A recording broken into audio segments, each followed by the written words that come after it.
გაიხედეთ რა ხდება. სადმე ხედავთ აქ პოლარიზაცია, თელი ერი არის გამოსული და იქით მხარეს არის ოლიგარქი, რომელსაც რამდენიმე მაქსიმუმ ასეული ადამიანი ყავს, რომლებიც არწმუნებენ, რომ ყველაფერი კარგად არის რა. ვარე, ჯგირო, თქვენ საქმე ბატონო ბიძინა. გათებულია თქვენ საქმე, გათებულია. დიგმერზე დაგიხურა, გაისწორეთ, რასაიგებ ხარ?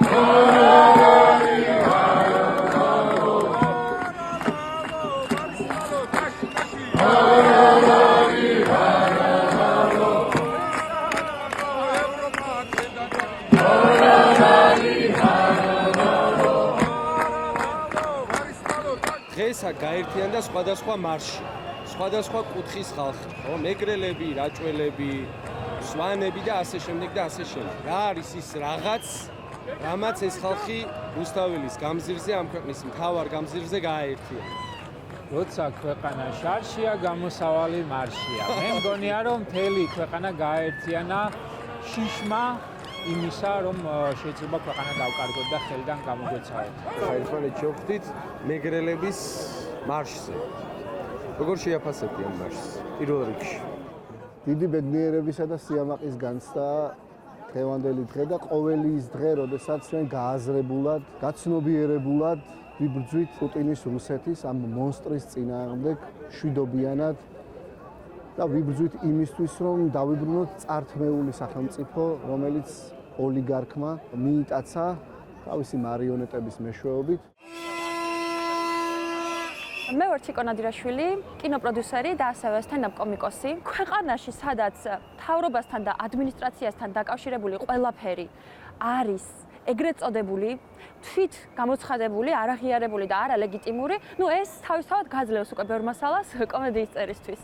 ძალიან იუმორისტულია, თან სატირალია, მაგრამ თან სასაცილოა და კიდევ ვფიქრობ, რომ იუმორი ძალიან მნიშვნელოვანია ყველასთვის და ჩემთვისაც განსაკუთრებით, იმიტომ რომ ეს არის ხანდახან უსამართლობასთან და აბსურდულ ბოროტებასთან შეჭიდების გამკლავების ერთ-ერთი იარაღი და ვფიქრობ, რომ ქართველებს ეს ძალიან კარგად გამოგვდის. ყველანი ვდგავართ რუსთაველის გამზირზე, უერთდებით მარშებს, აქციებს, საპროტესტო მოძრაობებს და მჯერა, რომ დღეს საქართველოს გული ფეთქავს რუსთაველის გამზირზე და ყველანი ვართ აქ ერთად, განურჩევლად ყველაფრისა, ყველანაირი იდენტობისა.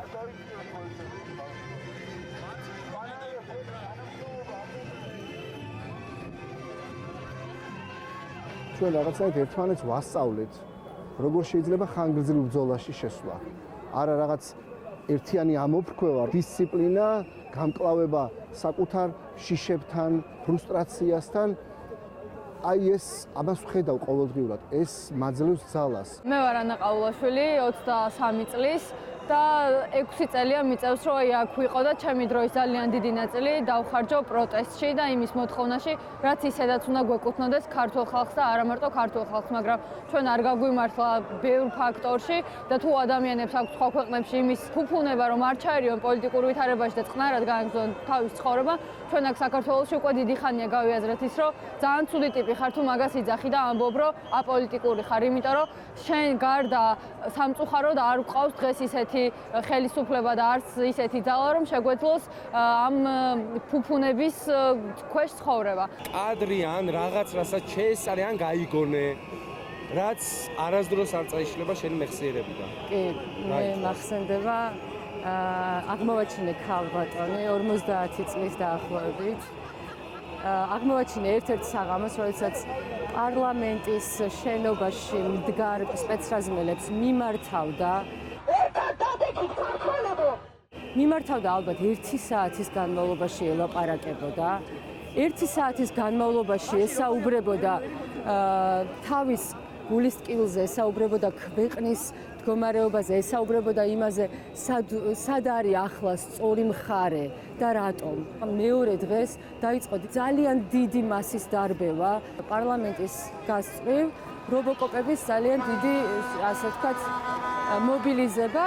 ორი ბიჭი დაეცა და ფეხებს ვეჭიდებოდი, რომ არ წაიყვანათ, მაგრამ მაინც წაიყვანეს. ამ დროს ჩნდება ეს ქალბატონი და მეუნება სასწრაფოდ რუპორი მომეციოდ. რუპორით ამ ქალმა რამდენიმე წამში ჯაჭვი გააკეთა ადამიანებისა, რომლებსაც თან ამხნევებდა, თან ყიჟინას სცემდა.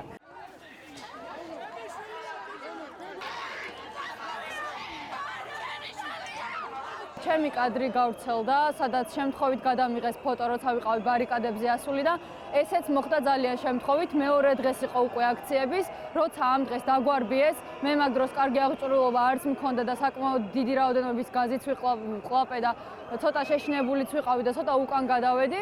მე რაღაც მომენტში გადავწყვიტე, რომ წინ წავსულიყავი და ჟურნალისტების მხრიდან დამენახა ორივე ფლანგი, იმათიც და ჩვენიც და წინიდან შევატყარო რაღაც საშუალება, შესაძლებლობა იქნებოდა, რომ ამ ბარიკადებზე ავსულიყავი და ჩემი სათქმელი მეთქვა. ესეც შემთხვევით დაუგეგმავა დავედი, მაგრამ მე იყო წარმოუდგენელი სიამაყის გრძნობა, რადგან ვიცოდი, რომ ამდენი ადამიანის, ამდენი გაბრაზებული და სწორ გზაზე მდგომი ადამიანის სათქმელი არ მახსენდება ყოველ შემთხვევაში წინა საახალწლოდ ასეთი მასშტაბური აქციები ყოფილიყო ქვეყანაში. რას გვეუბნება ეს კიდევ ერთხელ და რაში გვარწმუნებს?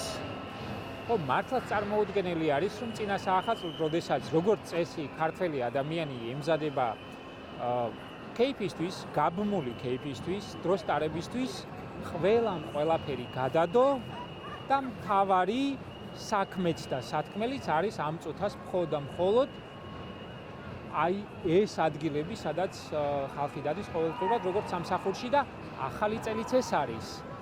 ძველით ახალი წელიც ეს არის და სანამ ბიძინა არ წავა, რა დღესასწაულებიც იქნება, ყველა იქნება აი აქ. ჩემი აზრით ყველაფერი რაც გამოგდის, აქ უნდა გავაკეთოთ რუსთაველზე. ანუ სახლში ვეღარ ვჩერდებით ვერავინ. მე პირადად გეტყვით, რომ დაბადების დღე გადავიხადე აქ. დაბადების დღე გადავიხადე აქციაზე. მოვიყვანა დედაჩემი, მოვედით ტორტებით. მახსოვს, ახლა აქ ჭიჭინაძეზე ვიდექით, მე პირველ სკოლასთან და მეგობრებმა მაჩუქეს. აქციის მაისური დავარქვი. ეს მოცვია ხოლმე აქციებზე, რომ ჭიჭინაძე იძაბება. მეტიც მე შევქმენი, ასე ვთქვათ, ლექსიკონი იმ ტერმინოლოგიის, რასაც აქციაზე ვიყენებთ ხოლმე, შეიძლება შემდეგი სტენდაპის თემა იყოს. ჭიჭინაძე იძაბება ნიშნავს იმას, რომ ესე იგი დაიწყო სადისტური რბევა ჭიჭინაძის ქუჩაზე, იმიტომ რომ აქ იყო ხოლმე ძირითადად ეს ჭავლი, წიწაკის სპრეი, ეს გაზი თუ მგონი გაზი არც არის, რაღაც საშინელი ტოქსიკური ნივთიერება, რამაც 3 კვირა დაგვიტოვა საშინელი ხველა და ძალიან ბევრი ლოგინად ჩავარდა და ანტიბიოტიკების მიღება დაჭირდა, იმიტომ რომ თან გაციებული ხარ და თან ეს ტოქსიკური ნივთიერებები გვახჩობდა. მოკლედ იწყებოდა ამ ჭიჭინაძეზე, ჩამოვიდოდნენ ეს რობოკოპები, ტიტუშკები, ცემა, ბეგვა ძირითადად ზედა და ქვედა ქუჩებზე და ეს უფრო იყო დარბევის და ანუ ეს იყო მომენტი, როცა ხალხს სჭირდებოდა დახმარება და ჭიჭინაძე იძაბება დავწერდი ჯგუფებში და მოვარდებოდეს ხოლმე აქ და იმდენად ხშირად თქვიეს, რომ მე ეს მაისური მაჩუქეს მეგობრებმა დაბადების დღეზე. ხო. პარლამენტის შემაღლებულ ადგილას ვიყავი, სადაც დრო ჩამეჭირა უბრალოდ და იქ რო ცოტა შედარებით მცირე წყლის ჭავლები ქონდათ ერთ-ერთ დღეს ორი მათგანი მომიშვირა სხვადასხვა მხრიდან. და არასდროს დამოვიწყება ის მომენტი, როცა მე ამხელა ძალა რომ მოდის წყლისგან, შეიძლება გადავარდე და საკმაოდ შემაღლებული ადგილი არის. არასდროს დამოვიწყება ერთი ბიჭი, რომლის არც სახელი ვიცი, არც სახე არ ვიცი, არაფერი არ ვიცი. მოვიდა საიდანაც გაჩნდა და ჩემთან ერთად იდგა წყლის ჭავლის ქვეშ დაახლოებით 5 წუთი და ჩემთან ერთად იჭერდა დროშას. მაგ დროს რო ეგ საერთოდ უცხო ადამიანი არ გამოჩენილიყო, შეიძლება მართლა რამე მქონდა მოტეხილი, იმიტომ რომ საკმაოდ ძლიერი არის წყლის ჭავლი და აქედან გამომდინარე იმის თქმა მინდა რომ აქ ეს გამახსენდება ყოველთვის. ერთმანეთი გვაძლიერებს აქ და ვიღაცა რომ რაღაცას აკეთებს, ზუსტად იცის რომ გამოჩნდება ვიღაცა ადამიანი, რომელიც მას მხარში ამოუდგება და მარტო აქედან არავინ არ დატოვებს. დედაჩემმა მითხრა ერთხელ რომ შენ ძმებთან მე სულ დავდივარ ხოლმე აქეთ-იქით აქციებზე, თითქმის უმარტო ვარ და დედაჩემმა მითხრა რომ შენ ძმებთან ერთად იყავიო და მე უპასუხე რომ მეთქი რა გგონია თქო იქ სრულიად უცხო ადამიანი ზუსტად იგივე პატრონობას გამიწევს როგორც ჩემი ძმები იქნებიან თქო და მაგის მერე აღარასდროს არ უთქვამს რომ მარტო არ ყოფილიყავი ან ვინმესთან ერთად მემოძრავა და მაგის გააზრება ძალიან მნიშვნელოვანია რომ ამდენ უცხო ადამიანში აუცილებლად 90% და მეტი ჩემი ახლობელი არის